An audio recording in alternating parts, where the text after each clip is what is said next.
Temos aqui algumas notícias internacionais. O Irã acusa os Estados Unidos de violação do cessar-fogo após o ataque contra lançadores de mísseis iranianos.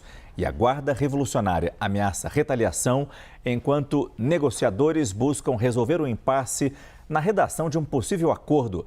Quem explica é o analista sênior de internacional, Américo Martins. O governo do Irã disse que os recentes ataques dos Estados Unidos contra o país são graves violações do cessar-fogo entre as duas nações. A Guarda Revolucionária do Irã chegou a ameaçar fazer ataques retaliatórios contra interesses americanos na região do Golfo Pérsico e do Estreito de Hormuz. Tudo isso, os ataques americanos contra embarcações e posições militares na costa do Irã, a reação muito exacerbada do governo iraniano e da sua Guarda Revolucionária. E também o que está acontecendo no Líbano, com Israel declarando que vai reabrir a guerra contra o Hezbollah, todos esses fatores juntos colocam em risco o processo de negociação para o fim da guerra no Oriente Médio.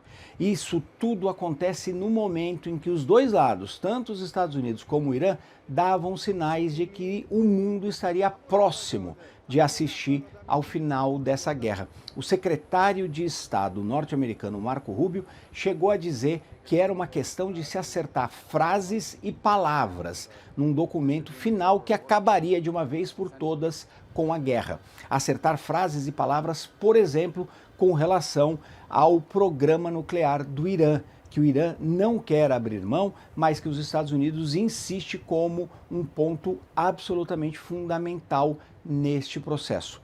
Agora, com novos ataques, com essa ameaça do Irã e especialmente com as ações de Israel no Líbano, o primeiro-ministro Benjamin Netanyahu chegou a dizer que vai voltar a bombardear a capital Beirute. Tudo isso traz de volta muita instabilidade neste processo todo e faz com que esse processo de negociação para um eventual cessar-fogo volte muitas casas no tabuleiro das negociações. Ou seja, chegamos muito perto de um acordo de paz. Com esses movimentos das últimas horas, nós voltamos muito nesse processo e é possível que isso leve a uma extensão ainda maior, talvez de semanas, para uma espécie de acordo que finalmente leve a paz ao Oriente Médio.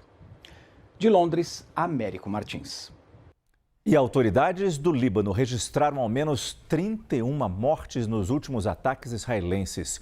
O exército de Israel divulgou imagens de bombardeios que supostamente atingiram alvos do Hezbollah. A ofensiva foi uma das mais intensas em semanas, com 120 ataques aéreos nesta terça-feira apenas. As forças israelenses também estão expandindo as operações terrestres para além da zona de segurança que estabeleceram no sul do Líbano, perto da fronteira. O primeiro-ministro de Israel, Benjamin Netanyahu, afirmou que os militares estão operando em grandes contingentes para assegurar o controle de áreas estratégicas. Os ataques tensionam o frágil cessar-fogo entre Israel e Hezbollah, em vigor desde o mês passado. Lorival Santana, nosso analista internacional, está de volta aqui no estúdio com essas idas e vindas de Donald Trump, dizendo um dia que está pertíssimo de um acordo e depois bombardeando pontos específicos do Irã. Quando isso vai acabar, Lorival? Bom, aqui a gente está literalmente na névoa da guerra, porque a região ali do Estreito de Hormuz tem muita névoa realmente por causa da enorme umidade causada pelo calor e pela geografia das falésias dos dois lados ali. Mas, e por isso mesmo, quer dizer, como os Estados Unidos não estão autorizados pelo Congresso a levar adiante esses ataques, já expirou o prazo de 60 dias permitido pela Constituição sem constar o Congresso, então eles têm que dizer sempre que estão fazendo ações em autodefesa. Por isso, essa versão de que drones iranianos chegaram muito perto de embarcações americanas, de que diz que eles viram speedboats, que são as lanchas rápidas, fazendo ali, lançando minas, e aí eles tiveram que entrar em ação.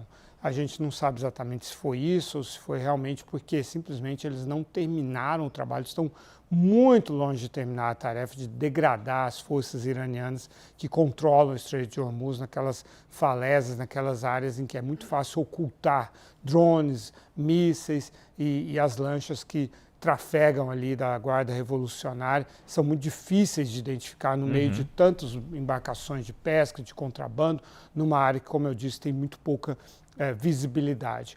Mas, por outro lado, o Irã está assumindo agora um discurso. Eu ouvi hoje um funcionário iraniano dizendo: não, nós vamos cobrar a taxa de pilotagem no Estreito de Hormuz. Da mesma forma que a Austrália, o Canadá, a Nova Zelândia cobram taxa de pilotagem, porque é uma área que não é segura. Bom, como é que é a taxa de pilotagem? São áreas que a geografia exige um piloto especial, né, que tem um treinamento para levar o navio naquela região.